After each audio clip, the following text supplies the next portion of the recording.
Dave alluded to that. There was 3 or 4 Germans and a couple of French people that left their border pass. And a couple of Cubans that were on Vacation Cubans, and so, and it was like 3 pounds or whatever it was with drugs that they'd found.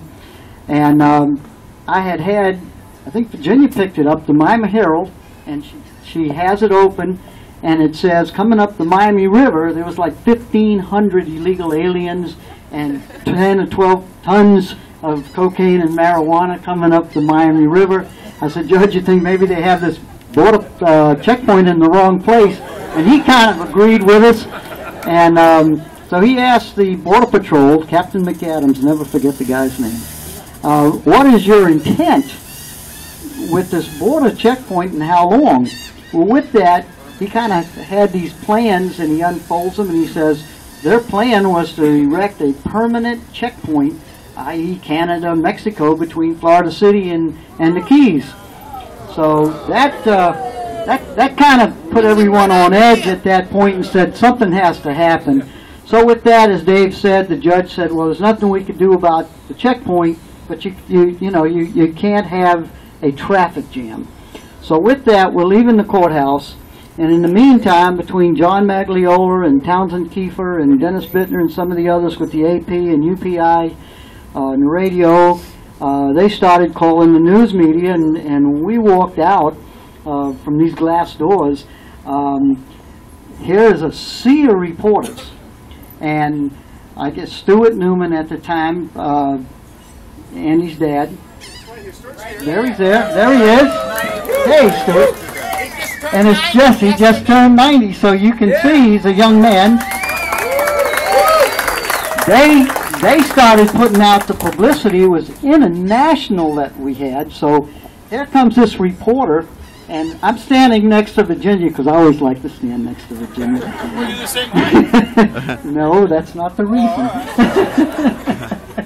So anyhow, one reporter comes out, and we looked around, and we looked at Virginia, and we went back inside for a minute, tried to compose ourselves, walked back out, and this reporter puts a mic, and he says, Mr. Mayor, now that the judge has ruled against you on your injunction, what are you going to do now? So I look at Virginia, and we have the flag, and she passes the flag, and we open it, and I said, well, I guess tomorrow at noon we're going to secede and become the Conch Republic. If they want to treat us as a foreign country, we're going to become a foreign country. You ready to give a little speech now? So we get back in the plane, and I'm sitting in the back with Virginia, and Ed and Paul are up front, and Ed and Paul Horan, he decides we're going to buzz these guys. So he takes his plane, and we go down US 1, and we give it a little buzz, and buzz over them. And I said, this is fun, but I don't want to get shot out of the air here. And Virginia's saying, y'all are crazy. Y'all know that, don't you? So we get back. Ed turns to me, he says, Dennis, what the heck are you going to do? I said, I don't know, Ed, but we're going to do it tomorrow. So we get back, and about 6 o'clock that morning, I get a call from Admiral Mackenzie. At that time, the Navy had been pulling out, and believe it or not, you could shoot a cannon down to Wall Street and never hit a thing. And the Navy was pulling out. This was basically becoming a ghost town. All the shops were boarded up, and the TDC, the Tourist Development Council, was just getting organized. And Virginia, who was head of the Motel Hotel Association, was very concerned because we were getting a lot of cancellations, and we knew we had to do something. So about that time, I get a call from Admiral Mackenzie, and he says, you can't bomb our ships. We've got the FBI, Secret Service, military SPs. They don't know whether they're going to arrest you. They don't know what they're going to do with you right now, but you cannot shoot at us. You cannot bomb our ships. It's just not going to happen. So I said, well, Admiral, right now I'm not sure what's going to happen, but we are going to secede, and we're going to raise our flag, and that's the way it's going to be, and we're going to declare war. So with that, a little while later, I get a call from, at that time, Tony McGee, who had the biplane, and he says, noon, I'm going to fly over Mallory Square, and I'm going to bomb the ships. I said, Tony, whoa, wait a minute, time out. You can't do that. I just had a call from the Admiral. They're going to shoot you out the ear. He says, well, I'm cooking up a batch of conch fritters and bowlers, and that's going to be our ammunition. We're going to feed them to death.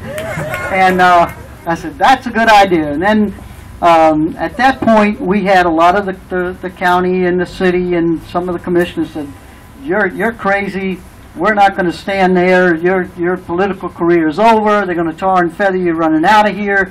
My secretary says we've had calls from these little old ladies who want to know what's going to happen to Social Security, what kind of coins are we going to use. I mean, it was real scary. So we get up here on the platform, and Virginia, thank God for Virginia, she's back there making drinks. She's at the chamber. She says, oh no, we're not going up there. How do you put that, cold? Right. Some libation. A little. So anyway, we get up here and the detectives are pushing the families back and everybody, and I said, man, what's going on? They said, well, you've had death threats, and we had a couple of county commissioners, God bless her soul, Wilhelmina and her husband, a group, VFW, with their flags and their rifles on their shoulders, and I'm like, oh boy. Anyway, we decided at that point, about 1,000 people out here. We didn't know who was who. We had a few military people standing out here in the front. And that's when I said, well, it's time to read my speech. And we'll go with that right now and reenact what happened after all that excitement. You sure? I want everyone to know, first off, that this secession is no way meant to be disloyal. I say this because a rumor that was been going around to take down the American flag got started, and that really hurt me. We would never do such a thing. We all love America, we're good Americans, and we don't want anything to hurt the American flag. True politician. We're here today to have a good time, and we just hope everyone takes this in that spirit. We know we're here, of course, for a reason. We're here because the Border Patrol's refusal to remove the checkpoint, which insults us because it accuses us of smuggling drugs and aliens. So in protest, we're making a secession from the Union today. We're going to become the Conch Republic. But first, I want to say that we're tired of the country being ignored by the state and by our senators and congressmen because we have so few votes. And that's about to change because as a new nation, the Conch Republic, we will have 100% of the votes. We were once the richest town in south of Savannah. Now we're just the highest taxed, highest living expenses, highest on the list of towns to be ignored by the politicians in Washington. Still are. This city has had more ups and downs in the past 160 years than any part of the United States. We've gone through the Sponge War, the cigar labor riots, the Depression, the Navy pullout. Then we had the Mariel boat lift, courtesy of President Carter. And now the road blocked with armed agents of the federal government stopping cars and threatening those who leave the Florida Keys as though they're returning from a foreign country. So, if Key West is a foreign country to Washington, Washington shall represent a foreign nation to Key West. Raise the flag of the Conch Republic. All right.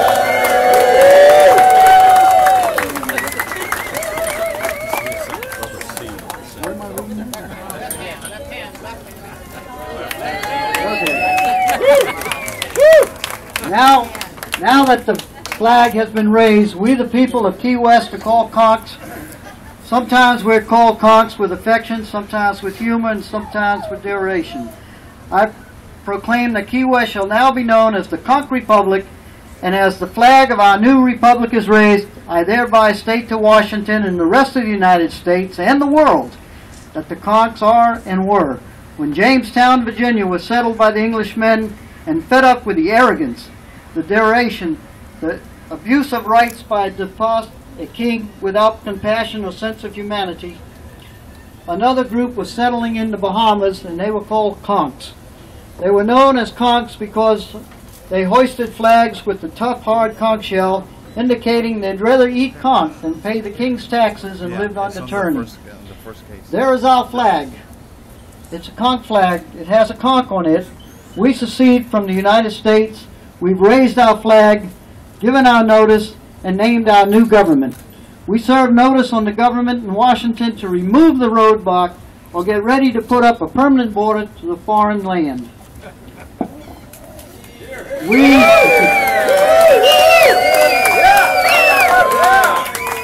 We as people have suffered in the past, but we have no intention of suffering in the future at the hands of fools and bureaucrats. We're not going to beg. We're not going to beseech the nation of the United States for help. We're not going to ask for something we should naturally have as citizens, simply equality. If we are not equal, we'll get out. It's as simple as that. The first step was, like Mariel up to Washington, this step is up to us. We call upon the other people of the Florida Keys to join us or not as they see fit. We're not fearful people. We're not a group to cringe or whine from Washington cracks the whip with content and unconcern. We're conchs and we've had enough. We're happy to secede today with humor, but there is some anger also. Big troubles have started in much smaller places than this. I am calling on all my fellow citizens here in the Conch Republic to stand together, lest we fall apart, fall from fear, from lack of courage, intimidation by an uncaring government whose actions shown it has grown too big to care for the people of a small island. Wait. It's my turn. I would like to offer 3 cheers for our mayor, Dennis Wardlow, and the Conch Republic. Hip, hip, hooray! Hip, hip, hooray! Hip, hip, hooray!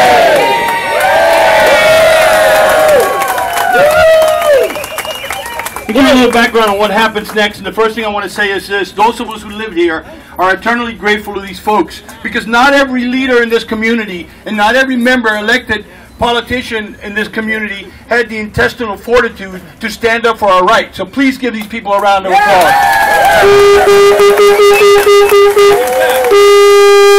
What happened next happened by a gentleman named Joe Bob-Ontine, who was homegrown, homespun, and he took no bullshit from anybody. And when he believed in something and he had the conviction, he would stand up to anybody. And a city commissioner. And a city commissioner. So when I was asked to represent him, it was a great honor to me, because Joe Bob-Ontine had a big set of intestinal fortitude. Let's say that. He had the cojones. We can say that. Okay, so Joe Bob-Ontine appears on the stage and he says, "I am ready to declare war. I am ready to take over the territorial waters of the Conch Republic from the United States Navy. And for ammunition, we will use all of the hard Cuban bread we can find and shoot it at them." At that point, the Navy officer jumps aboard and Joe Bob-Ontine goes, "We declare war."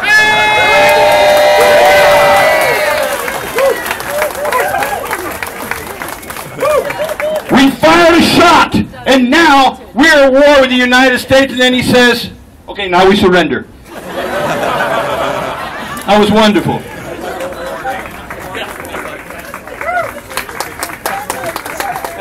We have read our proclamation seceding. We fired our first volley. We have now surrendered.